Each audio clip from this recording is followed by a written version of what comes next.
Hey, Shalom. Call Yahawah, Bahashim, Yahawah Shah, Bahashim, Kakadash. Double honors to the elders and the apostles of Great Millstone. Peace and blessings be to all that I can now pushing this word and truth and sincerity. Shalom. This is going to be another quick lesson, and Lord, when y'all edified. Alright, so the title of it's going to be, It is Yahawah that girdeth me with strength. Right, and this is a scripture in the book of Psalms 18 chapter, quoted by King David.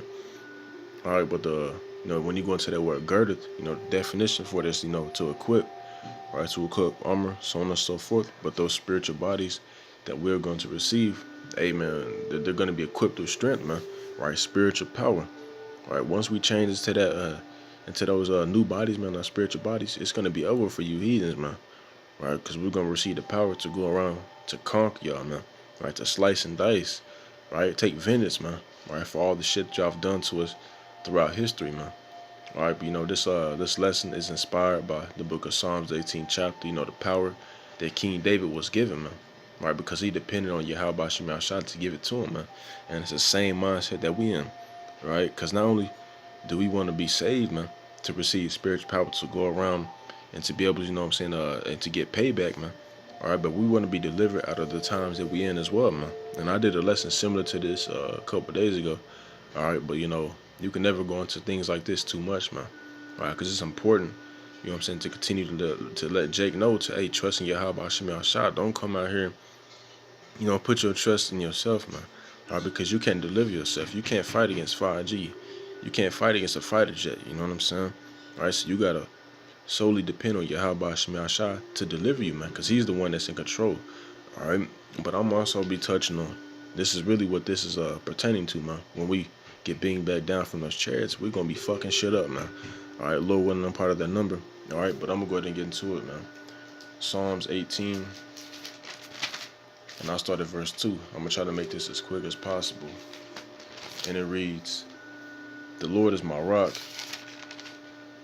and my fortress and my deliverer, my power, my strength, in whom I will trust, my buckler, right, which is shield, in the horn of my salvation and my high tower. All right, I will call upon the Lord who is worthy to be praised. So shall I be saved from mine enemies, man. And that's all it's gonna take, man. Right? For the ones that doing what they're supposed to do, right? Ultimately, the elect, man. Because elect are doing what they're supposed to do. All right. Hey, man, we're gonna be delivered, man. Right? As long as we call upon Yahawah Shemel Shah and we depend on him, man. Right? The Lord said that these things that were written aforetime were written for our learning, man. Just like how the great men of the Lord, King David, Peter, all the disciples, man, all of them in the Lord, they put their trust in the Lord and they got delivered every single time, man. All right, so how much more us in the time that we're living in, man? Because we're living in a much more dangerous time, man. All right, a time like never before. All right, so if King David was delivered out of all the situations that he was in, how much more us, man? All right, we got to call upon Yahawah Shemel Shah. So let me also get this in the book of Psalms 50 and 15. Let me see.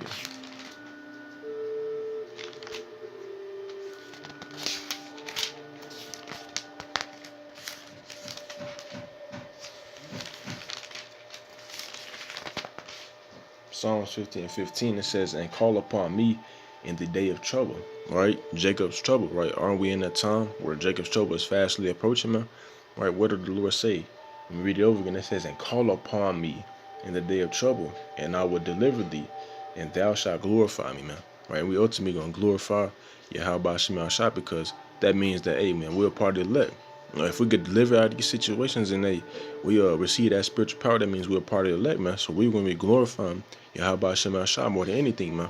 Right? But if we call upon him, what did he say? He said he going to deliver us, man. Right? The Lord said he is not a man that he shall lie. Hey, so he going to do that, man. He going to do what he said he was going to do. You know what I'm saying? He not going to bullshit you. All right? But brothers are going to be receiving power, right, to be delivered out of certain situations, because we can't fight against no damn, no artificial intelligence, man. You try to sock a robot, it's gonna fuck around and hit you back and knock your head smooth off your neck, man. Alright, so we're gonna need the Lord in that day, man. Right? And we're gonna have to call upon him, right, to deliver us out of situations. Just like how King David called upon him, man. Right? The Lord came through every single time. Alright. So this is Psalms 44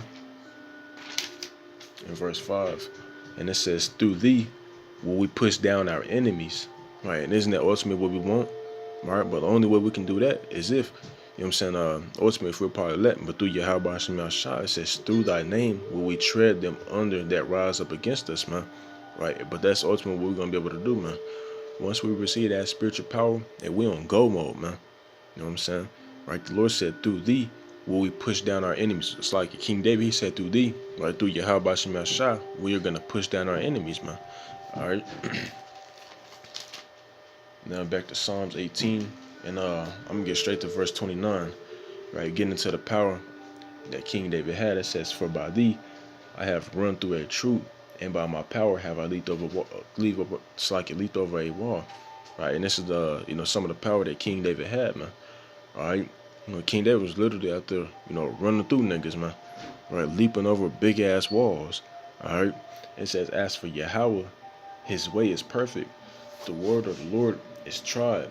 He is a buckler to all those that trust in him, man. Right, and really the elect, man. We trust in Yahawah Shem Shah, man. Right, and it says that he is a buckler, right? And a buckler is a shield. What does a shield do? It protects you from things that can harm you. Getting hit with a sword, getting hit by arrows, hey, whatever the case may be. That's what Yahawah Shem Shah is for us, man. A shield. All right, so whenever shit starts to get rough out here, Jacob's trouble pops off, and Esau coming in like a madman sparing none. Hey, the Lord said he gonna be a buckler to us, man. He gonna protect us. All right. It says, for who is Yahawah save the Lord? Or who is a rock save our power? It is Yahawah that girdeth me, right? Equippeth me with strength and maketh my way perfect, man. And what's that strength going into? Spiritual power, man. Right? Because that can only come from the heavens, man. And King David knew that. That's why he called upon the Lord to give him that power so that he can, defend himself against his enemies, man. Because King David had thousands of enemies, like it's spoken about in Psalms, I think it's the 5th chapter, man. Right? So what he would do, he'll call upon the Lord, and the Lord, he'll give him that power, man. Right? It's the same thing in the time that we're living in, man. But we're going to be calling upon the name of the Lord, and brothers are going to be receiving that power, man. All right? It says in verse 33, he maketh my feet like hinds' feet, right? Running fast as hell. Right? That's also in Wisdom of Solomon, the 3rd chapter. It tell you that we're going to be running like sparks among the stubble. Fast, man. And setteth me upon my high places. He teaches my hands to war. Right? Teaches my hands to war. It's nothing for Yahawah Shem Shah to program it in your spirit, to know how to, do mixed martial arts, fight in all different types of ways, man. All right. It says, and it's also nothing for him to program in your spirit to be able to manipulate the elements. Brothers are gonna literally be doing stuff like that. It says it says so that a bow of steel is broken by mine arms, man. And King David was doing that, man. Niggas was shooting arrows at him. He was, blocking them and breaking them with his forearms, man. All right. It says, thou hast also given me the shield of thy salvation, and thy right hand hath holden me up, and thy gentleness hath made me great. Verse 37, I'm just trying to make this quick as possible. It says, I have pursued mine enemies and overtaken them. Neither did I turn again till they were consumed. I have wounded them that they were not able to rise. They are fallen under my feet. Right? And that's ultimately what we're going to do to these heathens, man. Right? Put them in subjection under us, man. Right? They're going to be serving us. Ain't going to be no more having the fucking Chinese or, the Moabite, the Edomite. Ain't going to be none of them heathens over us, man. Right? Because we're going to put them under our feet. Right? It says, for thou hast girded me with strength unto the battle. Thou hast subdued under me those that rose up against me. Right? And hasn't all the heathen nations risen up against the children of Israel, man? All right? But the Lord says, hey, he going to put them under our feet again, man. It says, thou hast also given me the necks of mine enemies, that I might destroy them that hate me. They cried, but there was none to save them, even unto the Lord, but he answered them not. Then did I beat them small as the dust before the wind. I did cast them out as the dirt in the streets, man. So King David, he was out there getting down, man. Beating niggas in the dust, man. Beating the brakes off of niggas, man. All right, we're going to do those same things, man. All right. Thou hast delivered me from the strivings of the people, and thou hast made me the head of the heathen. A people whom I have not known shall serve me. Right? And ultimately, all these heathen nations are going to serve us, man. Right? Psalms 149. Right? We're going to cast these kings, right, nobles with fetters of iron, man. All right? Put their ass in chains and throw them right into slavery, man. Right? Revelations 13 and 10. Right? Hey, many scriptures are proven, man. All right, we're gonna put them all in captivity. All right.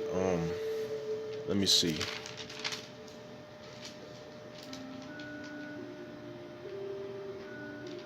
All right, I'm gonna stop right there. All right, because I got a few other scriptures on the grab. Let's go to Micah the 4th chapter. All right, also get into the the power that we're gonna receive to go around and execute vengeance upon the heathen, man. All right, because of course, these heathens, they think that they gonna get away with all the shit they've done to us, but that ain't the case. You know what I'm saying? We're gonna, hey man, put that work in on them. All right. Let me see.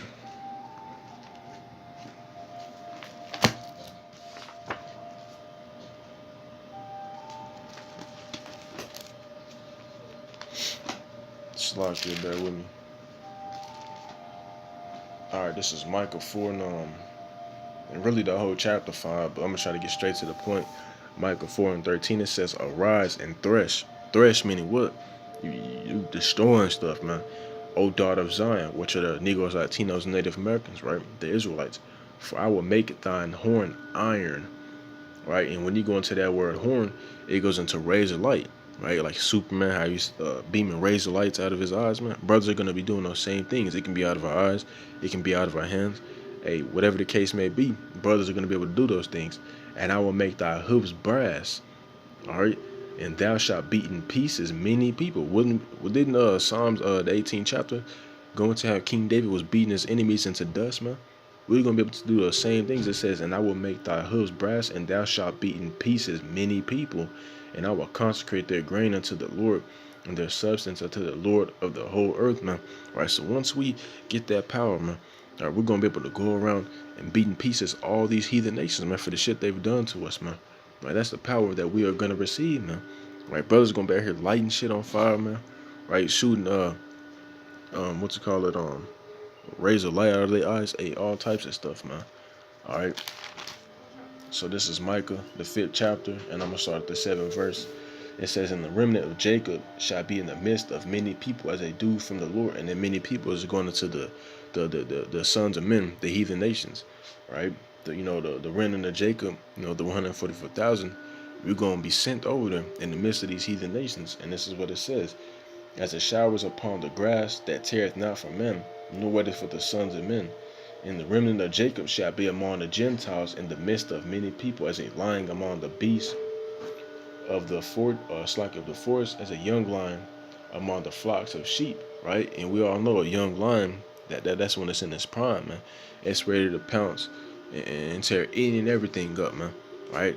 That's how the 144,000 are gonna be likened to, man. Right? A young lion that's gonna be in the midst of sheep, man. If a young lion is in the midst of sheep, what you think it's gonna do to them sheep, man? It's gonna tear that ass up, man. Right? That's how the elect are gonna be. And it says, "Who if he go through both treadeth down and teareth in pieces, and none can deliver? Thine hand shall be lifted up upon thine adversaries, and all thine enemies shall be cut off. And it shall come to pass in that day, saith the Lord, that I will cut off thy horses out of the midst of thee, and I will destroy thy chariots, and I will cut off the cities of thy land, and throw down all the strongholds, and I will cut off witchcrafts out of thine hand, and thou shalt have no more soothsayers. Thy graven images shall slake also will I cut off, and thy standing enemies out of the midst of thee, and thou shalt no more worship the work of thine hands, and I will pluck up thy groves out of the midst of thee. So will I destroy thy cities, and I will execute vengeance and anger and fury upon the heathen, such as they have not heard," man. All right, so that's what, starting with Yahawah first and foremost, and also the elect are going to be able to do, man. Once we receive that power, hey, like I said, man, it's game over. All right, we're going to go around and beat in pieces all you Gentiles, man. All right, we're going to do some killing, and we also going to put the majority on slavery, man. All right, because that's Bible prophecy. All right, especially you Edomites. All right, but with that being said, Lord, when this was edifying, I tried to make this quick as possible. All right, but Lord, when it was edifying, before I close, I want to say, call like Yahawah Shema Shabbat Shema Kakadash. Double honors to the elders and the apostles, a great millstone. Peace and blessings be to all the Akim now pushing this word in truth and sincerity. Shalom and the Bible.